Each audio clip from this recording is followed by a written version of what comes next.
Now, just as a reminder, every letter in Arabic that takes a kasra has the E sound, a very distinct E sound. Bismillah. The lam right here occurs in lafzul jalala, in the word Allah. To determine whether it is read with tafkhim or tarqiq, we look at what precedes it. In this case, we have a kasra on the meme. So the lam is read with a thin, in a thin and light way. Bismillah, with 2 counts. Rahman. The ra is heavy because it takes a fatha. Same thing over here. Bismillahir Rahmanir Rahim. Ayah number 1. أَرَأَيْتَ الَّذِي يُكَذِّبُ بِالدِّينِ. Now notice over here the ra is heavy, again because it's maftuh, takes a fatha, but is flanked by 2 hamzas, both of which are light. So to recite this correctly, make sure the hamza is light, the ra is heavy, and the second hamza is light. Al-ra'ay, and make sure the ya with the sukoon on top is pronounced very clearly. Ay. Al-ra'ayta alladhi, this is 2 counts long. Yukadhibu bid-din. Now notice the here, the ba and the da. All of these letters have a kasra underneath. You want to have the E sound. أَرَأَيْتَ الَّذِي يُكَذِّبُ بِالدِّينِ. Over here we have a special type of mud called mud al-'adi lis-sukun. It's a mud that results due to stopping at the end of the ayah. You can elongate it 2, 4, or 6 counts. For the purpose of this demonstration, we will elongate it with 4 counts. So one more time. أَرَأَيْتَ الَّذِي يُكَذِّبُ بِالدِّينِ. Ayah number 2. فَذَلِكَ الَّذِي يَدُعُّ الْيَتِيمَ. The "the" here has 2 counts. The "the" here also has 2 counts. And then over here, we have the very interesting case of an ayn with a shadda on top. So just as a reminder, a shadda is basically a sukoon followed by something that takes a haraka. In this case, we have a dhamma. Okay. So you're basically reading yadu'ul yatim. Now, care must be taken not to overemphasize the ayn. You don't want to make it too heavy and thick. So let's read this ayah one last time. There shouldn't be any problems anywhere else here. فَذَلِكَ الَّذِي يَدُعُّ الْيَتِيمَ. Ayah number 3. وَلَا يَحُضُّ عَلَى طَعَامِ الْمِسْكِينِ. Lam here has 2 counts. يَحُضُّ عَلَى 2 counts. And the ayn here also has 2 counts. And make sure again, these letters that take a kasra have the E sound. وَلَا يَحُضُّ عَلَى طَعَامِ الْمِسْكِينِ. One note about muds: make sure that the noon, the nasal sound of the noon, doesn't kick in prematurely.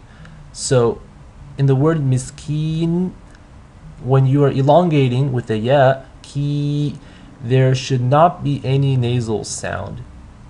There might be some nasal sound that comes naturally, but really the noon comes in only in the very end. So you should not be reciting like this, miskeen, right, where the noon sound is spilling over into the mud. This comes in at the last second, where the sukoon is actually placed on the noon, and that's where the nasal sound is. Ayah number 4. فَوَيْلٌ لِلْمُصَلِّينَ. Way, this is a lean. Make sure the ya with the sukoon is pronounced very clearly. And then over here we have a tanween followed by a lam. So there are 4 rules related to nun sakina and tanween. They are idhar, idgham, iqlab, wa ikhfa. Every time you encounter a nun, sakina, or tanween, you want to look at the letter, the letter that follows. In this case, we have a lam.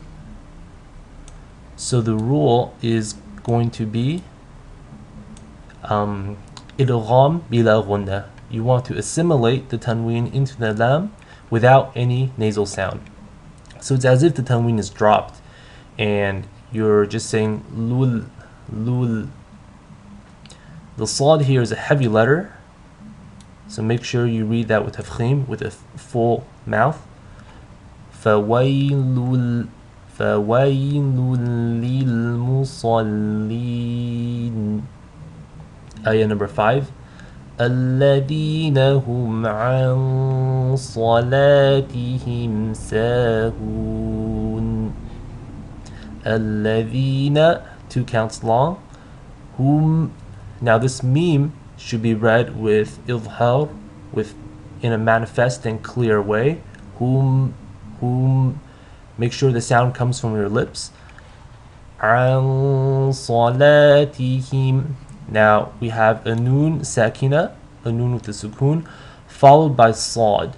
Okay, this rule is called ikhfa.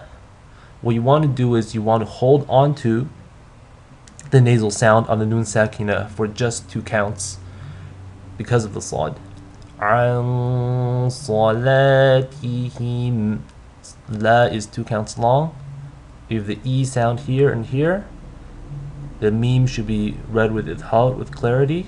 Sahun. Sa is 2 counts long. Let's read ayah number 5 one time. الَّذِينَ هُمْ عَنْ صَلَاتِهِمْ سَاهُونَ. Ayah number 6. الَّذِينَ هُمْ يُرَاءُونَ. Over here you have 2 counts. Whom, the meme is read with clarity. يُرَاءُونَ. Now ra, again, because it is maftuh, has a fatha, make sure you read it with tafkhim. And in this case we have a mud called mud al-mutasil, or you may hear people call it mud al-wajib al-mutasil. Basically you have one of the letters of mud, an alif, followed by a hamza in the same word.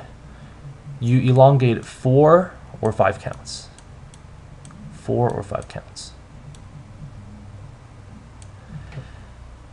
Now pay attention to the ya and the hamza that's flanking the ra. These are both light. So you don't want the hamza to be read with tafkhim, nor do you want the ya to be read with tafkhim, just the ra. Let's read this ayah one time. الَّذِينَ هُمْ يُرَاءُونَ. And the last ayah. وَيَمْنَعُونَ الْمَاعُونَ. This meme should be read with idhar. 2 counts over here. 2 counts over here. And that's it. So nothing special going on in the last verse. Okay, now let's read the entire surah one time from the very beginning. Bismillahir Rahmanir Rahim. أرأيت الذي يكذب بالدين فذلك الذي يدع اليتيم ولا يحض على طعام المسكين فويل للمصلين الذين هم عن صلاتهم